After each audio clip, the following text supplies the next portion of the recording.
ভালো করতে চায়, যে অবস্থাতে আরও ভালো করতে চায় আইন শৃঙ্খলার ক্ষেত্রে কোনো প্রকারের ছাড় দেওয়ার কোনো সুযোগ নেই।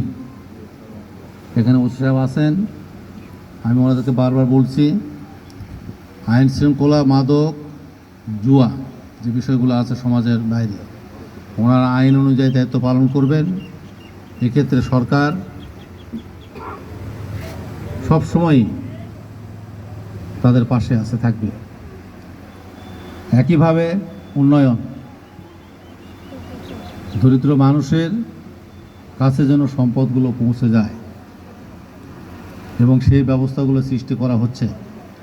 একটা ব্যবস্থা সৃষ্টি হচ্ছে, প্রচুর পরিমাণ অর্থ আসবে। ফ্যামিলি কার্ড, ইমাম বেতন, এই 14 তারিখে করা হবে, এই যে কৃষি কার্ড দেওয়া হবে। প্রত্যেকটা বিষয়ে উনি মাননীয় প্রধানমন্ত্রী কিন অ্যাটেনশন নিচ্ছেন এবং প্রত্যেকটা বিষয়ে যাতে